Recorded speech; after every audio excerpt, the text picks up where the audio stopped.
So இப்போ நம்ம அடுத்தது பார்க்க போகிறது SSH. ஸோ நம்ம ஆல்ரெடி டெல்நெட்டை யூஸ் பண்ணிட்டோம். நம்ம கான்ஃபிகரேஷனுக்குள்ளே ரிமோட்டில் ஆப்ரேட் பண்ணுறதுக்கு டெல்நெட் SSH ரெண்டையுமே யூஸ் பண்ணலாம். ஸோ ஆல்ரெடி நம்ம க்ரியேட் பண்ணியிருந்த AAA கான்ஃபிகரேஷனில் டெல்நெட் அப்ளை பண்ணிட்டோம். ஸோ டெல்நெட் மாதிரியே தான் SSHம், ஒரே ஒரு டிஃப்ரென்ஸ் இருக்குது. ஸோ கமாண்டில் மட்டும் சேஞ்சஸ் இருக்கும். அதில் டெல்நெட் ஸ்பேஸு IP அட்ரஸ் கொடுத்துருப்போம். இங்கே என்ன பண்ணுவோம், SSH, அதுக்கப்புறம் SSHோட வெர்ஷன், அதுக்கப்புறம் IP அட்ரஸ், அதுக்கப்புறம் அதனுடைய பாஸ்வேர்ட். ஸோ முதல்ல SSHனா என்ன அப்படின்னு பார்த்தீங்கன்னா, இது லினக்ஸ் பேஸ்டு மெஷின்ஸ் ஏதாவது இருந்ததுன்னா அந்த லினக்ஸ் பேஸ்டு மெஷினை ஓப்பன் பண்ணுறதுக்கு, ரிமோட்டில் ஆப்ரேட் பண்ணுறதுக்கு யூஸ் பண்ணக்கூடிய ஒரு ப்ரோட்டோக்கால், செக்யூர் ஷெல். இது ஏன் இது செக்யூர் ஷெல் அப்படின்னு சொல்கிறாங்க அப்படின்னு பார்த்தீங்கன்னா, அதுக்கு ஒரு ரீசன் இருக்குது. இதில் டைப் பண்ணக்கூடிய பாஸ்வேர்டு எதுவுமே உங்களுக்கு விசிபிள் ஆகாது, செக்யூராக இருக்கும். நீங்கள் யூசர் நேம் மட்டும் டைப் பண்ணுறது எல்லாரும் பார்க்க முடியும். ஆனால் பாஸ்வேர்டை நீங்கள் டைப் பண்ணுறத வேறு யாருமே பார்க்க முடியாது. ஸோ நீங்கள் பாஸ்வேர்டை கரெக்டாக டைப் பண்ணால் மட்டும்தான் அது எக்ஸிக்யூட் ஆகும். அதர்வைஸ் நீங்கள் பாஸ்வேர்டை பார்க்க முடியாது. தப்பான பாஸ்வேர்ட் டைப் பண்ணிங்கன்னா எக்ஸிக்யூட்டும் ஆகாது. ஓகேவா? ஸோ இதில் முக்கியமாக பார்த்தீங்கன்னா கிரிப்டோகிராஃபி. எதுக்காக கிரிப்டோகிராஃபி அப்படின்னு சொல்கிறாங்கன்னு பார்த்தீங்கன்னா, ஒரு செக்யூர்டு, அதே நேரத்தில் end to end encryption. So advance encryption standard இதில் யூஸ் பண்ணியிருப்பாங்க. AES அப்படின்னு சொல்லுவாங்க. Latest advance encryption standard secure ஷெல்லில் இருக்குது. ஸோ இது எப்போ இது டெவலப் பண்ணது, இது லேட்டஸ்டான ஒரு ப்ரோட்டோக்காலான்னு கேட்டிங்கன்னா, இது லேட்டஸ்டான ப்ரோட்டோக்கால் கிடையாது. ஸோ செக்யூர் ஷெல்லை ரீப்ளேஸ் பண்ணி தான் டெல்நெட் வந்துடுச்சு. ஓகேவா? அந்த காலத்தில் டெல்நெட் கண்டுபிடிக்கிறதுக்கு முன்னாடி, ஸோ டெல்நெட்டை யூஸ் பண்ணுறதுக்கு முன்னாடி செக்யூர் ஷெல்லை யூஸ் பண்ணியிருக்காங்க. இப்போயும் ஒரு சில இடத்துல யூஸ் பண்ணுறோம், ஆனால் பெருசாக இதை யூஸ் பண்ணுறது இல்லை. ஸோ இந்த ப்ரோட்டோக்காலை வச்சு நம்ம என்னெல்லாம் பண்ண முடியும் அப்படின்னா, டிஃப்ரெண்ட் அட்டாக்ஸ்லேருந்து நம்மளுடைய நெட்வொர்க் டிவைசஸை ப்ரொடெக்ட் பண்ண முடியும். என்னென்ன அட்டாக்லாம் இருக்குது? DNS spoofing. இப்போ DNS ஸ்பூஃபிங் அப்படின்னா IP அட்ரஸ், அதாவது IP அட்ரஸை நேமாக மாற்றுறது தான் DNS. ஸோ சில ஹேக்கர்ஸ் என்ன பண்ணுவாங்க, அந்த DNS நேம்லாம் ரிமூவ் பண்ணிவிடுவாங்க. வெறும் IP அட்ரஸ் மட்டும் தான் இருக்கும். IP அட்ரஸை வச்சு நம்ம ஒரு வெப்சைட்டையோ இல்லை ஒரு சர்வரையோ ஆக்சஸ் பண்ணோம் அப்படின்னா அது பாசிபிள் கிடையாது. ஏன்னா IP அட்ரஸை ஞாபகம் வச்சுக்கிறது அவ்வளோ ஈஸியான ஒரு வேலை கிடையாது.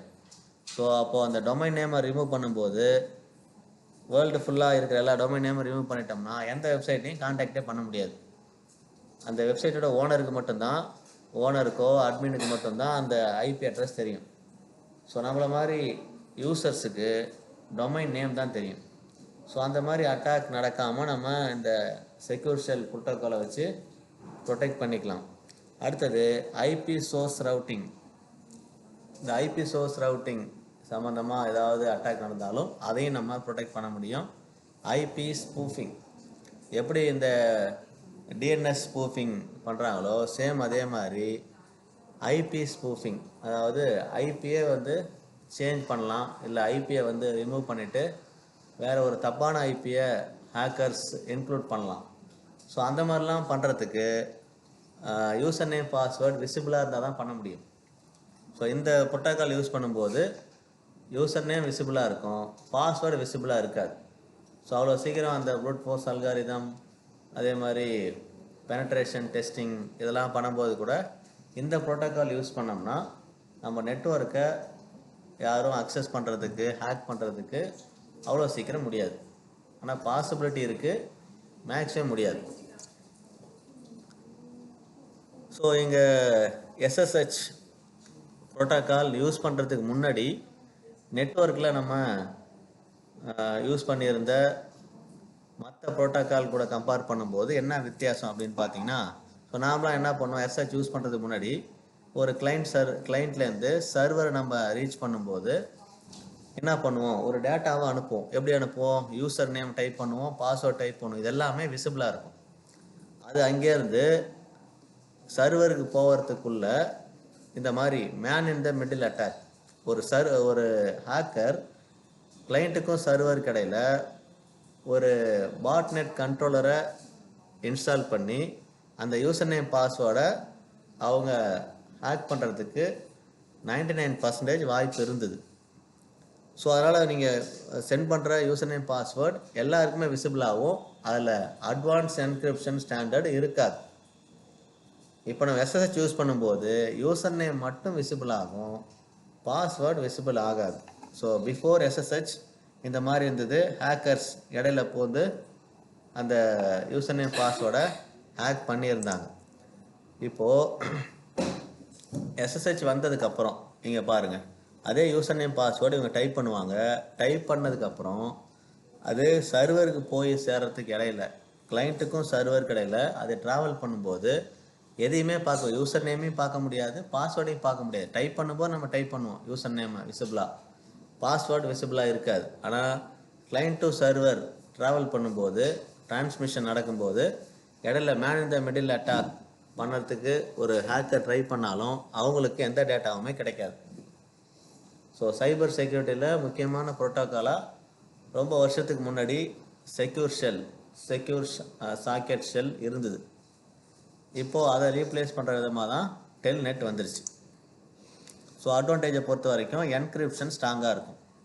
ஸோ அதில் யூசர் நேம் பாஸ்வேர்டு ரெண்டையுமே அட்வான்ஸ் என்கிரிப்ஷன் ஸ்டாண்டர்ட் யூஸ் பண்ணுறதுனால சேஃபாக இருக்குது அப்படின்னு சொல்ல வரோம். அடுத்தது இது என்னென்ன ஓஎஸுக்கெலாம் சப்போர்ட் பண்ணோம், முக்கியமாக லினக்ஸு. ஸோ லினக்ஸ் பேஸ்டு ஓஎஸுக்கு 100% சப்போர்ட் பண்ணும்.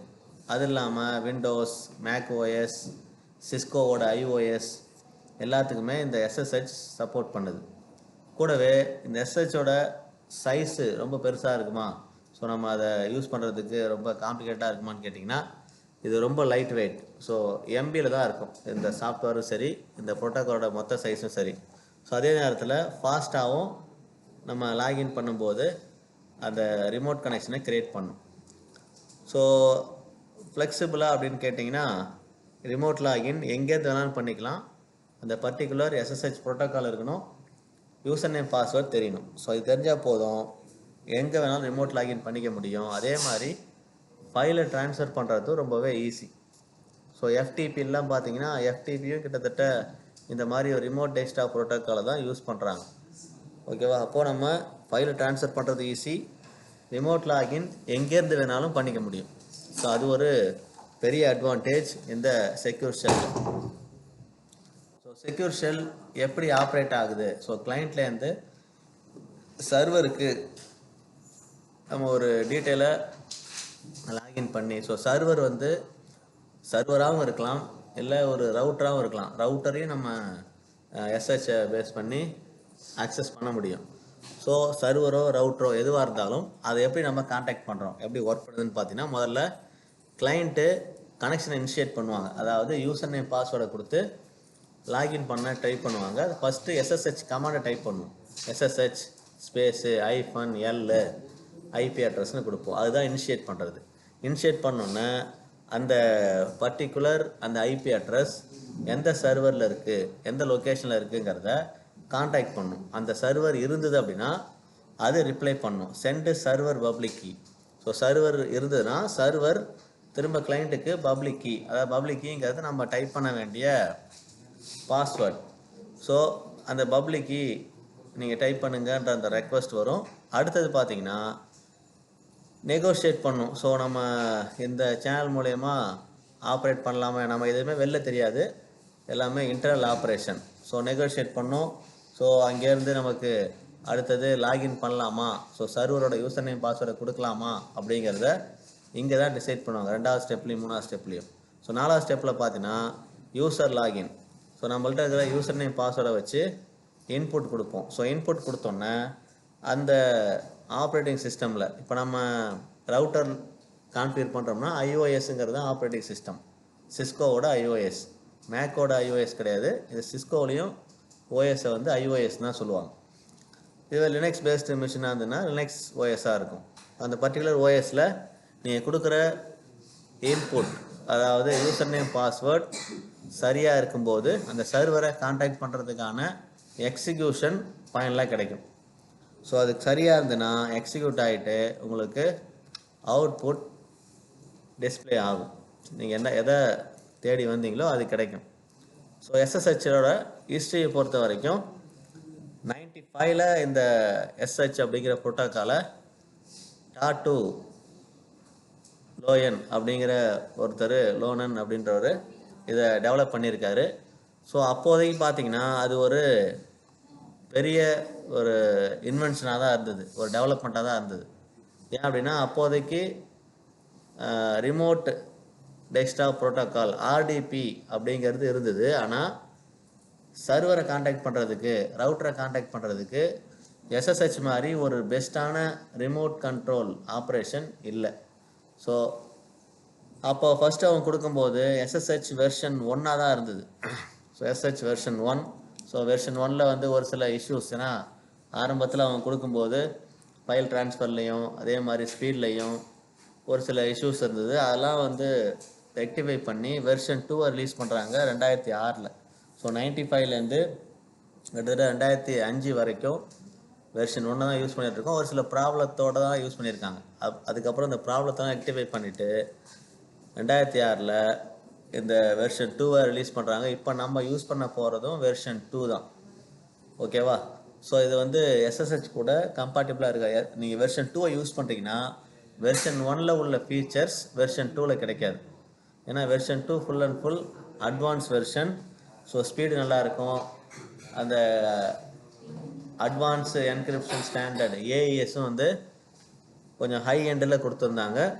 ஸோ 2006ல் கொடுத்துருந்தாலும் இப்போ வரைக்கும் இதை எஸ்ஹெச் யூஸ் பண்ணுறோமான்னு கேட்டிங்கன்னா இதை விட அட்வான்ஸ் ஃபீச்சர் டெல்நெட்டில் கொடுக்கறதுனால எஸ்எஸ்ஹெச்சை இப்போ நம்ம பெருசாக யூஸ் பண்ணுறதில்ல. ஒரு புரோட்டோக்கால் இருக்குது, ஆனால் பெருசாக யூஸ் பண்ணுறது கிடையாது.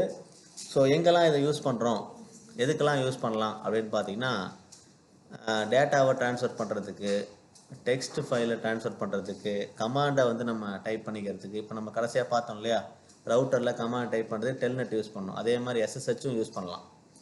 அதே மாதிரி ஃபைல்ஸை ட்ரான்ஸ்ஃபர் பண்ணுறதுக்கு, இதுக்கு எல்லாத்துக்குமே நம்ம எஸ்எஸ்ஹெச்சை யூஸ் பண்ணிகிட்டு இருந்தோம். எங்கன்னு பார்த்தீங்கன்னா SFDB, secure file transfer protocol. இப்போ நீங்கள் கவர்மெண்ட் ஏஜென்சிலாம் பார்த்தீங்கன்னா எஃப்டிபிங்கிற ஒரு ப்ரோட்டோக்கால் தான் யூஸ் பண்ணுறாங்க, ஃபைல் ட்ரான்ஸ்ஃபர் ப்ரோட்டோக்கால். அதுலேயும் செக்யூர்டாக வேணும் அப்படின்னா நீங்கள் எஸ்எஸ்ஹெச்சை யூஸ் பண்ணிக்கலாம்.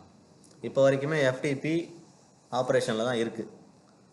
ஸோ அதுலேயும் இன்னும் செக்யூராக வேணும்னா எஸ்எஃப்டிபியில் இந்த எஸ்எஸ்ஹெச்சை நீங்கள் அப்ளை பண்ணிக்க முடியும். ஸோ எஸ்எஸ்ஹெச்சோட ஸ்ட்ரென்த்னு எடுத்துக்கிட்டிங்கன்னா அட்வான்ஸ் என்கிரிப்ஷன் ஸ்டாண்டர்ட்.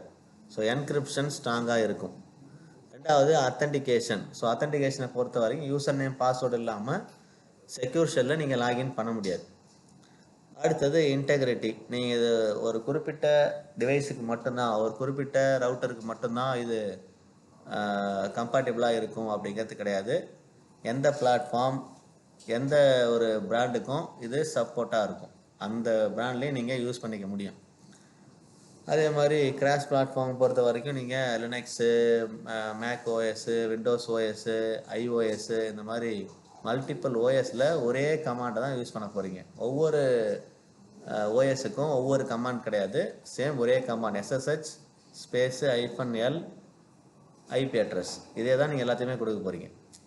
ஓகேவா? அதே மாதிரி இன்செக்யூர் ப்ரோட்டோக்கால். ஸோ இதுக்கு முன்னாடி 95க்கு முன்னாடி இருந்த ஆர்டிபி, ஸோ அதை விட இன்னும் ஒரு சில ப்ரோட்டோக்கால்லாம் இருந்தது. ஸோ அந்த ப்ரோட்டோக்காலை ரீப்ளேஸ் பண்ணி ஒரு செக்யூர்டு ப்ரோட்டோக்காலாக இந்த எஸ்எஸ்ஹெச் 95க்கு அப்புறம் ஒரு முக்கியமான ப்ரோட்டோக்காலாக இப்போ வரைக்கும் இருக்குது. அடுத்தது ஃபுல் அண்ட் ஃபுல் இது ஓப்பன் சோர்ஸ். இதுக்கு நீங்கள் எதுவும் பேலாம் பண்ண தேவையில்ல. ஸோ நீங்கள் லைசன்ஸ் வாங்கணுங்கிற அவசியம்லாம் கிடையாது. அதே மாதிரி இதில் சப்போர்ட் வேர்ல்டு ஃபுல்லாகவே கம்யூனிட்டிஸ், ஃபோரம்ஸ் இருக்குது. ஸோ நீங்கள் ஏதாவது ஒரு ப்ராப்ளம் இருந்ததுன்னா சப்போர்ட்டில் கேட்டு நீங்கள் அதை ரெக்டிஃபை பண்ணிக்க முடியும். ஸோ வீக்னஸ் அப்படின்னு எடுத்துக்கிட்டிங்கன்னா, ஸ்ட்ரென்த் இருக்குன்னா கண்டிப்பாக வீக்னஸும் இருக்கும். என்னென்னு பார்த்தீங்கன்னா key management. So key management அப்படிங்கிறது நம்ம டெல்நெட்லேயும் அதே தான் பண்ணுறோம், இங்கேயும் அதே தான் பண்ணுறோம். ஆனால் டெல்நெட் இதை விட இன்னும் செக்யூராக இருக்குது. இதில் ஒரு சில ஹேக்கர்ஸ் இதை கூட ஹேக் பண்ணுறதுக்கு வாய்ப்பு இருக்குது. அதே மாதிரி man in the middle attack, நம்ம பிஃபோர் எஸ்ஹெச் ஆஃப்டர் எஸ்ஹெச் சொல்லியிருக்கோம். ஸோ பிஃபோர் எஸ்ஹெச் கண்டிப்பாக நடக்கும், ஆஃப்டர் எஸ்ஹெச் நடக்காதுன்னு சொல்லியிருப்போம். ஆனால் அதுலேயும் ஒரு சில டீவியேஷன்ஸ் இருக்கிறதுனால மேன் த மிடில் அட்டாக் பண்ணுறதுக்கும் கொஞ்சம் வாய்ப்பு இருக்குது. அதே மாதிரி கான்ஃபிகரேஷனில் கொஞ்சம் ப்ராப்ளம் இருக்குது. ஏன் அப்படின்னு பார்த்தீங்கன்னா டெல்நெட் ரொம்ப ஈஸியாக இருக்கும். வெறும் டெல்நெட் ஐபி அட்ரஸ் கொடுப்போம். இங்கே என்ன வெர்ஷன் மென்ஷன் பண்ணோம், ஸோ எஸ்எஸ்ஹெச் ஸ்பேஸு -L அதுக்கப்புறம் ஐபி அட்ரஸ்னு கொஞ்சம் காம்ப்ளிகேஷனாக தெரியும். அதுக்கடுத்தது brute force attack. So brute force அட்டாக்னா ப்ரூட் ஃபோர்ஸ் அல்காரிதம். அதாவது நீங்கள் மல்டிபிள் பாஸ்வேர்டை மல்டிபிள் காம்பினேஷனை கொடுத்து இதோடைய பாஸ்வேர்டெல்லாம் ஈஸியாக ஐடென்டிஃபை பண்ணுறதுக்கு வாய்ப்பு இருக்குது ப்ரூட் ஃபோர்ஸ் மெத்தட் மூலயமா. ஸோ டெல்நெட்டில் பண்ண முடியாதுன்னு கேட்டால் அதுலேயும் பண்ண முடியும். இருந்தாலும் அதை விட இதில் அந்த அளவுக்கு ஸ்ட்ராங்கான செக்யூரிட்டி ஃபீச்சர்ஸ் இல்லை, ரொம்ப பழைய ப்ரோட்டோக்கால் அப்படிங்கிறதுனால. ஸோ செக்யூர் ஷெல்லுக்கும் டெல்நெட்டுக்கும் உள்ள டிஃப்ரென்ஸ் பார்த்தீங்கன்னா, ஸோ செக்யூர் ஷெல் ரிமோட் லாகினுக்கும் டிவைஸ் மேனேஜ்மெண்ட்டுக்கு யூஸ் பண்ணுறோம். சேம் டெல்நெட்டும் சேம் அதே தான், ரெண்டுமே சேம் ப்ரொசீஜரில் தான் ஆப்ரேட் ஆக போகுது. செக்யூரிட்டியை பொறுத்த வரைக்கும் இது encrypted. So full and full நீங்கள் யூசர் நேம் பாஸ்வேர்டை பார்க்கவே முடியாது. இதுவே நீங்கள் டெல்நெட்டாக இருந்ததுன்னா ப்ளைன் டெக்ஸ்ட்டாக போகும். இதில் என்கிரிப்ஷனோ எதுவுமே கிடையாது டெல்நெட்டில். நீங்கள் செக்யூரிட்டியை பொறுத்த வரைக்கும் எஸ்எஸ்ஹெச் பெஸ்ட்டாக இருக்கும். ஆப்ரேஷனை பொறுத்த வரைக்கும் டெல்நெட் ஈஸியாக இருக்கும். ஸோ ரெண்டுத்துக்கும் போர்ட் நம்பர் அடுத்தடுத்த போர்ட் நம்பரை கொடுத்துருப்பாங்க. ரொம்ப பழைய ப்ரோட்டோக்காலுங்கிறதுனால இப்போ லேட்டஸ்ட்டாக வந்த ப்ரோட்டோக்காலாக இருந்ததுன்னா இந்த போர்ட் நம்பர் 4 டிஜிட்டில் இருக்கும். ஸோ அந்த போர்ட் நம்பர் 1லேருந்து ஸ்டார்ட் பண்ணியிருப்பாங்க. அது 22 23 அப்படின்னா 95லேருந்து அந்த 2000 ரேஞ்சுக்குள்ளே வந்தது தான் இந்த 22 அந்த டபுள் டிஜிட்டில் இருக்கும். ஸோ 01 02 அந்த மாதிரிலாம் போட்டிருக்கு. ஸோ இது பழைய ப்ரோட்டோக்கால். ஸோ 22 23 கொடுத்துருக்காங்க. ஸோ டேட்டா டிரான்ஸ்மிஷனை பொறுத்த வரைக்கும் செக்யூர் ஷெல் வந்து full and full encrypted. So உங்களுக்கு பிளைன் டெக்ஸ்ட்டே போகாது, ஃபுல்லாக டாட்டு தான். அதனால் ரீட் பண்ணுறது கஷ்டம். ஆனால் டெல்நெட் அப்படி கிடையாது, பாஸ்வேர்டையும் அந்த யூசர் நேமையும் பார்க்க முடியும். அத்தன்டிகேஷனை பொறுத்த வரைக்கும் செக்யூர் ஷெல்லில் நீங்கள் யூசர் நேம் பாஸ்வேர்ட் கண்டிப்பாக கொடுத்துருக்கணும். அதே மாதிரி நீங்கள் டெல்நெட்லேயும் யூசர் நேம் பாஸ்வேர்டு கொடுப்பீங்க. இது கூட சர்டிஃபிகேட் இருக்கும். எஸ்எஸ்ஹெச்சில் எக்ஸ்ட்ரா பார்த்தீங்கன்னா அந்த செக்யூரிட்டி சர்டிஃபிகேட்ஸ் ஆட் ஆகிருக்கும். டெல்நெட்டில் அது இருக்காது. எங்கெல்லாம் இதை யூஸ் பண்ணிக்கிறோம் அப்படின்னு பார்த்தீங்கன்னா செக்யூர் ஷெல்லில் எல்லா ரவுட்டர்ஸ், அதே மாதிரி சுவிட்சஸ், க்ளவுடு, ஸோ நம்ம ஃபேமஸாக தெரிஞ்ச கிட்டப்பு, டெவலப்மெண்ட் ஆப்ரேஷன், தேவ்ஆப்ஸ், ஸோ அங்கெல்லாம் இந்த எஸ்ஹெச்சை 2006 2010 வரைக்கும் கூட யூஸ் பண்ணியிருக்காங்க. அதுக்கு மேலே இருந்ததான்னு கேட்டிங்கன்னா பெருசாக யூஸ் பண்ணுறதில்ல. ஸோ டெல்நெட் பார்த்தீங்கன்னா இப்போ நம்ம ரேராக யூஸ் பண்ணுறோம், ஆனால் ஒரு சில இடத்துல மட்டும் ரொம்ப ஈஸியான ப்ரோட்டோக்கால் அப்படிங்கிறதுனால. ஓகேவா? ஸோ எஸ்ஹெச்சை பொறுத்த வரைக்கும் இதில் என்கிரிப்ஷன் அதிகமாக இருக்கிறதுனால ஓவர்லோட் ஆகிறதுக்கு வாய்ப்பு இருக்குது. ஆனால் டெல்நெட்டில் அந்த மாதிரி என்கிரிப்ஷன் ரொம்ப ஸ்ட்ராங்கெல்லாம் கிடையாது. ஸோ ப்ரொசீஜர் ரொம்ப கம்மிங்கிறதுனால ஃபாஸ்ட்டு, அதே நேரத்தில் செக்யூர்டு ப்ரோட்டோக்கால் கிடையாது டெல்நெட். அதுக்கப்புறம் ரிலையபிலிட்டியை பொறுத்த வரைக்கும் man in the middle attack பண்ண முடியும், 100% பண்ண முடியும் அப்படின்னு சொல்ல முடியாது. ஒரு சில நேரத்தில் அதில் man in the middle attack நடக்கிறதுக்கு வாய்ப்பு இருக்குது. நடக்காதுன்னு சொல்ல முடியாது. Sometimes man in the middle attack நடக்கலாம். அதே மாதிரி ரிப்ளே அட்டாக், ஈவ்ஸ்ட்ராப்பிங், ஸோ இதெல்லாமே வந்து நம்ம சைபரில் நம்ம நெட்வொர்க்கில் நடக்கக்கூடிய அட்டாக்ஸ். ஸோ அதெல்லாம் பாசிபிலிட்டி இருக்குது. ஸோ இதுவே டெல்நெட்டை பொறுத்த வரைக்கும் ஈஸியாக அவங்க அட்டாக் பண்ணிட முடியும். ஏன்னா பிளைன் டெக்ஸ்ட்டாக தான் யூசர் நேமும் பாஸ்வேர்டும் ட்ரான்ஸ்ஃபர் ஆகுது. ஸோ எஸ்எஸ்ஹெச் பார்த்தீங்கன்னா இப்போ கரண்ட்டாக யூஸ் பண்ணுறாங்கன்னு கேட்டிங்கன்னா வெர்ஷன் 2 வந்ததுக்கப்புறம் நிறைய யூஸ் பண்ண ஆரம்பிச்சிட்டாங்க. இதுவே டெல்நெட் பார்த்தீங்கன்னா ஒரு சில அட்மின்ஸ் ஒரு பர்டிகுலர் ஆப்ரேஷனுக்காக மட்டும் ஒரு ரவுட்டர் சுவிட்சை வந்து நம்ம ரிமோட்டில் எடுத்து யூஸ் பண்ணோன்னா மட்டும்தான் டெல்நெட்டு யூஸ் ஆகுது. ஸோ இப்போ நம்ம செக்யூர் ஷெல்லில் 2 டிஃப்ரெண்ட் கான்ஃபிகரேஷனை வச்சு நம்ம பார்க்கலாம். ஒன்று ரவுட்டரை எப்படி கண்ட்ரோல் பண்ணுறது, இன்னொன்று சுவிட்சை எப்படி கண்ட்ரோல் பண்ணுறது. ஸோ ரெண்டையும் நம்ம செக் பண்ணிடலாம்.